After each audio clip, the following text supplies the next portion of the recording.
L'argent ne fait pas le bonheur. Le bonheur est quelque chose de constant. Et j'en passe. Et si tout ce que vous pensiez savoir sur le bonheur était faux? Dans cette vidéo, découvrons les mythes qui ruinent notre bonheur au quotidien sans même qu'on s'en rende compte. Et à la fin, nous saurons comment briser ces croyances pour enfin vivre plus heureux. Il y a encore pas très longtemps, je me sentais déprimé. J'avais un sentiment négatif qui était présent, que je n'appréciais pas et qui persistait dans le temps. Mais je voulais passer à l'action pour pouvoir changer cela, donc j'ai commencé à regarder plein de vidéos, plein de contenus qui parlent du bonheur. J'ai trouvé des croyances que j'avais en moi qui m'ont maintenu dans un état de mal-être. En les déconstruisant une à une, j'ai pu retrouver un état d'équilibre que je n'aurais pas cru possible. Cela a permis de me faire passer d'un sentiment de mal-être à un véritable sentiment de bien-être intérieur. Et c'était très important pour moi de réaliser cette vidéo parce que je voulais partager ces révélations. Parmi ces mythes, le dernier en particulier m'a beaucoup surpris et il a tout changé pour moi. Ces révélations ont eu un impact considérable sur ma vie et je vous invite à les découvrir avec moi. Le mythe « je serai heureux quand », 3 petits points, c'est comme une course sans ligne d'arrivée. Tu te fixes un objectif car tu es convaincu que c'est là que ton bonheur t'attend. Je serai heureux quand j'ai une voiture, et puis quand tu l'as, quand tu l'obtiens, ce sera je serai heureux quand j'ai un travail. Et puis une fois que tu as ce travail-là, tu veux encore plus. Tu veux une relation, tu veux des enfants, tu veux plus d'argent. Et ainsi, tu suis ce bonheur qui est repoussé sans cesse dans le futur. Et la clé, c'est de comprendre que le bonheur ne se trouve pas dans le futur, mais là, maintenant, dans le moment présent. Comme quand tu étais enfant et que rien ne te préoccupait, que tout ce que tu te souciais, c'était de pouvoir t'amuser avec tes amis. Et à ce moment-là, notre bonheur, il n'était pas conditionné par des objectifs à atteindre. Il était vraiment dans les petites choses qui sont souvent très simples. Genre courir dans l'herbe pieds nus, jouer à cache-cache avec ses amis, découvrir des nouvelles choses tous les jours. Parce que quand on est petit, on a soif de connaissances. Et tu ne te demandais pas si tu serais plus heureux demain ou bien quand tu aurais plus. Parce que justement, le présent était suffisant.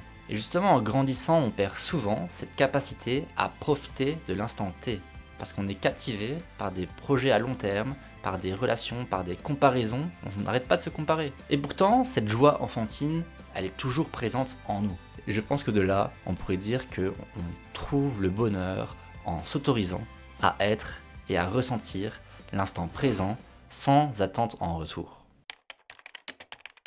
Le mythe selon lequel le succès fait le bonheur, c'est comme essayer de remplir un puits sans fond. Et ce mythe, il est un peu lié à celui d'avant. Parce que fatalement, le succès, on l'a pas tout de suite, on l'a dans le futur. Donc, si on se repose sur le succès, on se repose sur le futur. Parce que tu cours après de la réussite, tu cours après le succès, mais le bonheur, il a l'impression de te filer toujours entre les doigts.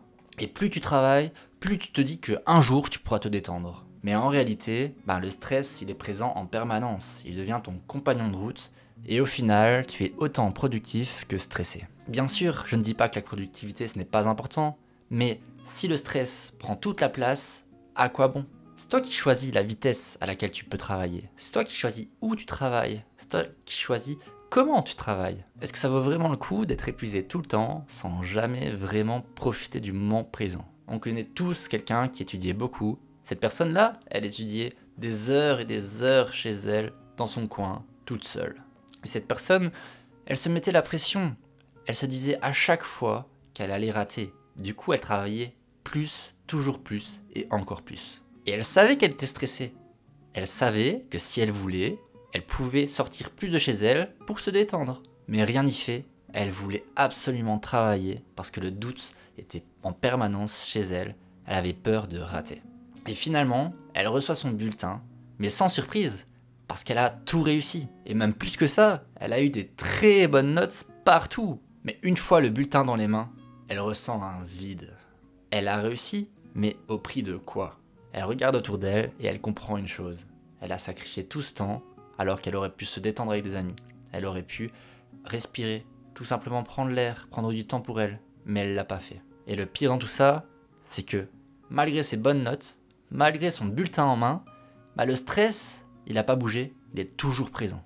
Et elle se rend compte que le bonheur qu'elle attendait dans le succès de ses études, il n'est pas au rendez-vous, il n'est pas présent. Et au final, le problème, c'était pas vraiment le travail, mais plutôt l'idée que seule sa réussite pouvait la rendre heureuse. Et donc de là, je pense qu'on peut dire que le bonheur, c'est une sorte d'équilibre entre le travail et le fait de se sentir bien. Il ne faut pas qu'il y ait une surdose de stress. Imagine que le bonheur, c'est une grande montagne. Tout le monde grimpe sur cette montagne, mais chacun démarre à un point différent. Et en plus, on doit tous passer par un chemin qui est différent pour pouvoir aller jusqu'au sommet. Ceux qui n'ont pas beaucoup d'argent, ils vont devoir faire face à des pentes qui sont hyper raides, ils vont devoir faire face à des tempêtes, à des coulées de boue, à plein de choses négatives. C'est quelque chose de vraiment difficile, mais en même temps, chaque petit pas, c'est une victoire. À chaque fois qu'il y a une coulée de boue qui passe, ils sont contents, ils l'ont passé. Et à chaque fois qu'ils passaient une pente et qu'ils étaient en haut, ils regardaient en bas et ils voyaient tout le chemin qu'ils avaient déjà parcouru. Ils étaient vraiment satisfaits. Et à l'inverse, si t'es riche, tu peux prendre un hélicoptère. Donc tu vas pas commencer tout en bas, comme les plus pauvres, mais tu vas commencer plus haut. Donc tu vas arriver plus vite sur certains plateaux, tu vas avoir des belles vues, des choses que les autres pourront pas voir. Mais le truc, c'est que l'hélicoptère, il peut pas t'amener en haut du sommet. Il doit t'arrêter à un moment avant. Comme tout le monde, tu devras marcher pour arriver jusqu'au sommet. Et c'est à ce moment-là que tu comprends que, même avec tout l'argent du monde, c'est pas là que tu trouves son bonheur. Le bonheur, il vient dans le fait d'être satisfait, d'avoir monté cette pente, d'avoir passé cette tempête. Donc l'argent, il peut rendre le voyage plus confortable, mais il ne garantit pas le bonheur. Le sommet de la montagne, donc le sommet du bonheur, il faut grimper pour y aller. Tu vas pas en hélicoptère. Et avec cette petite histoire, j'aimerais juste passer un message, c'est que, en effet, l'argent ne fait pas le bonheur, parce que le bonheur réside dans les choses simples, mais il serait totalement hypocrite de se dire que quand on est riche, on ne peut pas toucher à un petit peu plus de bonheur que quand on est pauvre. On nous fait souvent croire que le bonheur peut être permanent, comme si c'était un but ultime à atteindre. Et qu'une fois qu'on y est, qu'on a atteint ce bonheur permanent, il suffirait de le maintenir constant. Mais en réalité, c'est tout le contraire. Le bonheur, il n'est pas constant. C'est une émotion comme parmi tant d'autres. Le bonheur ou la joie, la tristesse, la colère, tout ça, ça fluctue, ça ne reste pas constant dans le temps. Nos émotions, c'est comme une courbe qui monte et qui descend. Ça fluctue vraiment souvent, et c'est normal, c'est humain. Prenons un exemple simple. Rappelons la personne qui travaillait beaucoup de tantôt, elle a reçu son bulletin, elle a reçu ses notes, elle est super contente. Ok, mais ce bonheur-là, il va rester combien de temps? Dis-moi. Il va rester peut-être quelques heures, peut-être quelques jours, mais ce bonheur, ce sentiment-là, il va s'estomper jusqu'à 1 ou 2 semaines après, où elle l'aura limite oublié, pas vraiment oublié, mais une partie d'elle sera passée à autre chose. Laisse-moi te donner un autre exemple. Comparons le bonheur avec du café. Au début, quand tu prends ton premier café, t'es super excité, tu sens beaucoup les effets de la caféine, genre vraiment, limite t'as chaud. Donc t'en prends un peu tous les jours, puis à un moment, tu commences à augmenter la dose, le nombre de cafés. 2, 3, puis peut-être 4, 5 à un moment, après un certain temps. Et au final, tu te rends compte que ton premier café de la journée, il te fait pas autant d'effet que le premier café que tu avais bu tout au début. Et en fait, je sais pas si tu savais, mais on peut casser cette boucle en arrêtant de boire du café pendant un certain moment, disons 2 semaines. Donc si on arrête de boire du café pendant 2 semaines et qu'on en reprend, l'effet du premier café, il va être grave augmenté. Et genre limite, tu vas te sentir drogué par ce premier café, tellement ça va te faire un effet particulier. Et le bonheur, c'est pareil, c'est comme les effets du café, ils peuvent pas être simplement constants. Ils évoluent au cours du temps. Et puis même, à quoi bon vouloir cela? Parce que c'est vrai, imaginons, notre bonheur, il est vraiment constant. Ça voudrait dire que, imagine t'as une super bonne nouvelle, t'es pas super heureux. T'es juste heureux comme d'habitude. Et je sais pas vous, mais moi, ça m'intéresse pas du tout ça. J'ai envie d'être heureux, d'avoir cette excitation d'un coup. Imagine une petite plante qui s'appelle Iris. Et cette petite Iris, elle vit dans une pièce sombre. Un jour, elle se sent triste, elle se sent fanée, parce qu'elle est incapable de croître comme elle le souhaiterait. Le manque de lumière et d'attention lui pèse. Et elle se dit « Je ne peux rien faire, je suis condamnée à rester ici à dépérir. » Sauf qu'un jour, un jardinier bienveillant entre dans la pièce. Il remarque la petite plante, la petite Iris, et il décide de l'aider. D'abord, il prend Iris, il la déplace, il la met près de la fenêtre, là où la lumière est bien accessible. Et il lui explique que la lumière, pour une plante, c'est comme une activité physique pour les humains. Ça lui donne de la vitalité et de l'énergie. Ensuite, il commence à parler avec Iris, et il lui rappelle les belles journées ensoleillées qu'elle a déjà vécues, et les autres belles fleurs qu'elle a déjà vues. Et là, Iris, En se concentrant sur les choses positives, elle commence à se redresser, elle commence à avoir un sentiment positif. Puis Iris, il est vraiment très bienveillant. Et un jour, il commence à l'aider à s'étirer parce qu'elle se sentait pas très bien, elle se sentait un peu coincée. Il lui fait faire des mouvements de souplesse avec une petite musique douce. Et avec ces simples gestes, Iris, elle commence à se sentir vraiment plus forte. Mais Iris, elle se sent encore un peu perdue. Mais c'est pas grave, le jardinier bienveillant est là. Et il lui murmure qu'il est toujours là pour l'aider et pour l'écouter. Et il lui explique que parfois, c'est vrai que c'est dur d'aller mieux de par nous-mêmes, que c'est mieux d'avoir un conseil extérieur, comme le jardinier fait avec la petite Iris. Comme ça, on a une vue objective de notre situation, et on peut relativiser pour pouvoir passer à l'action. Et petit à petit, jour après jour, avec ses actions concrètes, Iris, elle commence à refleurir, à retrouver des couleurs, elle se sent mieux. Et elle réalise que même dans les moments les plus sombres, elle a le pouvoir de changer les choses par des simples gestes.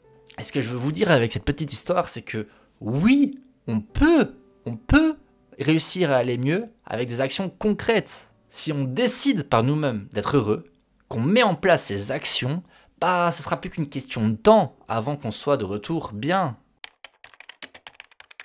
Imagine une petite voiture rouge nommée Zippy. Zippy, elle adore faire des road trips et elle est toujours sur la route. Elle profite du paysage, de la liberté, de la musique, elle profite de la vie quoi. Sauf qu'à un moment, il y a les embouteillages et là, Zippy elle se sent pas bien, elle commence à être stressée, à être anxieuse.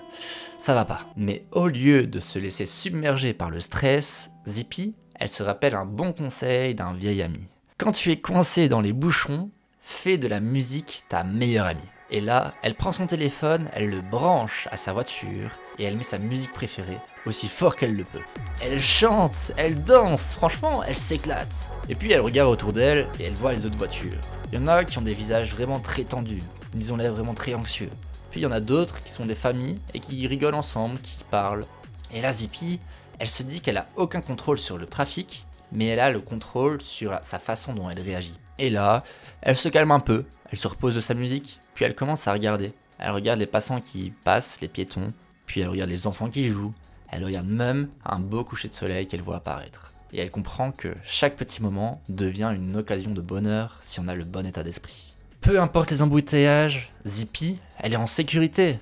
Et surtout, elle est en bonne santé. Et puis finalement, quand Zippy reprend la route parce qu'il n'y a plus d'embouteillage, elle se rend compte qu'elle a passé un bon moment, malgré la tempête qui était l'embouteillage. Après cette petite histoire de Zippy, j'ai une simple petite question à vous poser. Est-ce que cela aurait servi à quelque chose de stresser ou de paniquer et d'être vraiment dans un sentiment négatif? Je pense que vous avez la réponse et on peut directement passer au prochain mythe. C'est l'histoire d'une petite chouette qui... Ah, Bastien, encore une histoire? Non, stop! Désolé, mais aujourd'hui, je me sens vraiment d'humeur à raconter des histoires. Donc je disais, c'est l'histoire d'une petite chouette qui s'appelle Luna et qui vit en forêt. Luna, elle adore sortir avec ses amis, sous les étoiles, à danser comme une grande folle. Tous les autres animaux de la forêt la considèrent vraiment comme une chouette remplie de bonheur, parce qu'elle est bien entourée et elle est toujours en sortie. Cependant, ce que les autres animaux ne savent pas, c'est que Luna, elle fait ça pour cacher un profond sentiment de négativité en elle. Chaque matin, après avoir fait la fête, elle se sent triste dans son lit, avec le cœur lourd, avec la tête lourde, et elle a la gueule de bois. Du coup, elle se dit quoi? Elle se dit qu'elle arrêtera de sortir. Mais le soir même, c'est l'anniversaire de son pote, et elle peut vraiment pas rater ça. Du coup, c'est reparti. Et rien n'y fait, elle doit toujours sortir pour cacher ce mal-être intérieur. Elle ne peut pas rester seule. Elle croit que le rire, les chansons, les musiques, tout ce qui peut se passer en soirée, ça peut cacher le vide qu'il est en elle. Un soir, Luna, elle remarque une étoile. Et cette étoile, elle lui fait rappeler un sentiment passé, un souvenir de quand elle était seule sur une branche, assise là, à contempler la vue. Intriguée, elle décide de partir de la soirée, d'aller seule, pour une fois.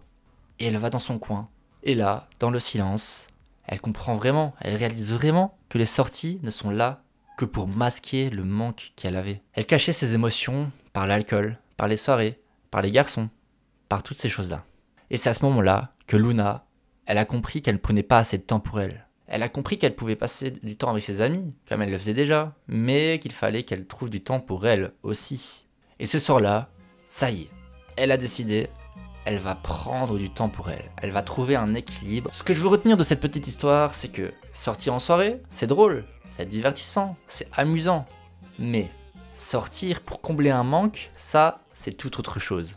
Et du coup, dans cette vidéo, on a parlé de diverses notions comme l'argent, la constance, les émotions, ou même les choses qu'on contrôle. Et ce que j'aimerais souligner ici, c'est que toutes ces notions, elles ont un point commun. C'est le moment présent.